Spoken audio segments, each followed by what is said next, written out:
Past Lives is a film that really spoke to me and that lingered in my mind. For context, I had seen some reviews, and they were all practically the same, that this was an extremely devastating film about love. As a hopeless romantic myself, this scared me and at the beginning kept me from watching it. Nonetheless, I felt a lot of excitement because, after all, I love this kind of movie. That's just who I am. Sometimes I love finding the beauty in the suffering, the longing, and the yearning. Finally, I convinced myself that I was in a good place to watch it, and it was not quite what I expected. Don't get me wrong, I loved it, but instead of having a feeling of hopelessness, I felt somewhat relieved. Life, after all, goes on, and you learn to accept things for what they are. In this video, I will cover some of the lessons it taught me and why, in the end, it gave me hope. We often tend to get trapped in the idea of what if.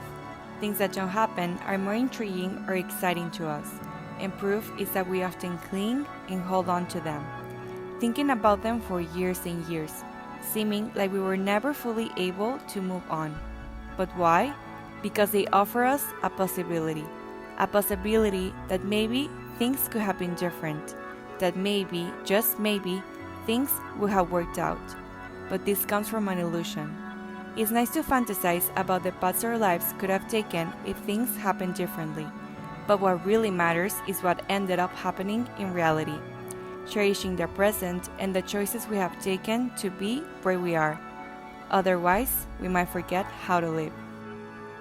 When we reconnect with someone after many years, it might feel like time is distorted, like it didn't really pass and things are exactly the same, or at least that's how we expect it to be. An illusion too. The reality is that the version of that person that existed in our heads for so long does not exist in the present anymore, but it doesn't mean it never did, as Nora implies in one of the scenes. I am no longer the girl you fell in love with, but it doesn't mean she never existed. People change, grow, and evolve, and it's a comforting feeling in recognizing that no one is to blame. It's just life happening and things that are outside of our control. There is something beautiful in accepting that the love we had for another person did exist and that it can be preserved. We can still love them, but realizing that that love belongs to the past, being mindful of our present reality. I think a lot of the media these days talk about love as a feeling, as attraction, a spark between two people, something magical. But what I really liked about Past Lives is that it talks about love in such a realistic way.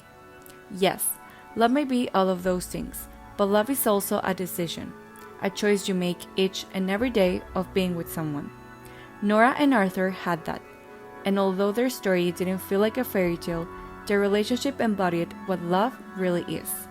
Love as a commitment, a decision to spend your life with someone. Every day they made a choice to be together. And there's magic in the mundane too, which leads me to my next point. Past Lives is a mature film. Celine Song, the director and writer of this film, said that she often saw movies in which adults behave like children, so she wanted to portray a story where characters that knew each other since they were children behaved like adults. There's a scene where Nora says, "This is my life and I'm living it with you. And this is where I ended up. This is where I'm supposed to be." I really liked that they showed Nora taking responsibility for her actions and decisions that she made throughout her life. By saying this, she's also facing and accepting reality just as it is, not dwelling on the what ifs. What's the use? This is how things are supposed to be. His song also faces reality by admitting that for him, Nora is always a person that lives. And that's what makes her, her. He comes to terms with the fact that what draws him to her is the exact same reason that keeps them apart. This is what initially allows the connection between them precisely. One of the other things I absolutely loved about Past Lives is the way it touched on new beginnings. We're often scared of them, but we shouldn't. One of my favorite quotes from the movie comes from the scene where Nora and his song are having a date, and their moms are talking. Nora's mom talks about how they will be immigrating soon. Haesung's mom is shocked by this, asking Nora's mom why she would leave everything behind, to which she replies, "If you leave something behind, you gain something too." And it's true. Why should we feel so scared about starting something new when there is value in leaving things behind? After all, true growth can only happen in the unknown, and the only way to do so is leaving things behind. This quote also got me thinking about how their mother's perspectives were reflective on Nora's and Haesung's later choices in life. Life doesn't always give you what you want, but what you need. That stands true with Nora and Haesung. None of them were willing to give up on the life that they had, on their dreams and aspirations, or on their values and duties. And at the end, that's okay. We shouldn't change who we are or what we want for another person. Sometimes there are people in your life that are just meant to live and teach you what you actually need. Things that maybe you're not willing to sacrifice, and that you shouldn't feel bad or guilty for not wanting to do so. In Nora's case, after immigrating 2 times, she wanted to finally stay in one place, and as she said, really commit to her life, finding at last a stability. Being with Haesung wouldn't allow her to do that. And for Haesung, he didn't want to come to New York. He had always wanted to go to China and learn Mandarin. Later on, we also see that he had such a specific vision of how he should live his life, imposed by society and himself. In one scene, he explains to Nora that he was too ordinary for his girlfriend. As an only son, he was expected to make more money and be better. Whether this was right or wrong, it is the way he wanted to live his life.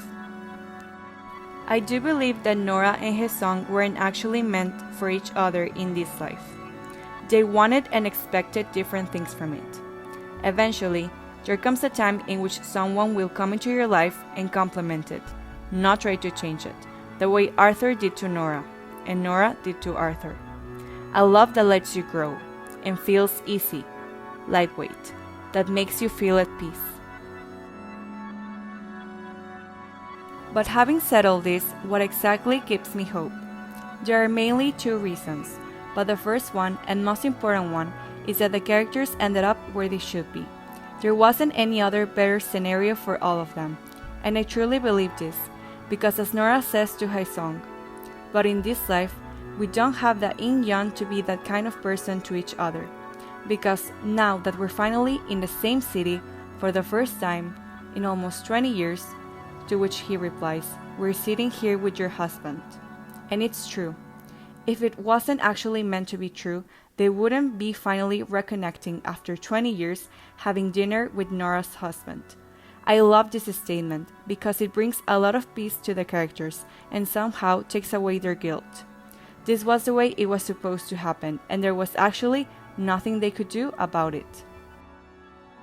The second one is that there is a feeling of hope in knowing that maybe they are indeed in a past life, close to one where they end up together, or have at least the opportunity to do so. The end gives hope, not by giving you exactly what you want, but something close to it, and that's what makes it so beautiful. The idea that in another life it might be possible, but not on this one. This lets you close the chapter. It hurts, but if you look at it in a different way, you can trust that at least in every life you get, the best that could happen will do. Trusting that in every life we live, we do have a happy ending.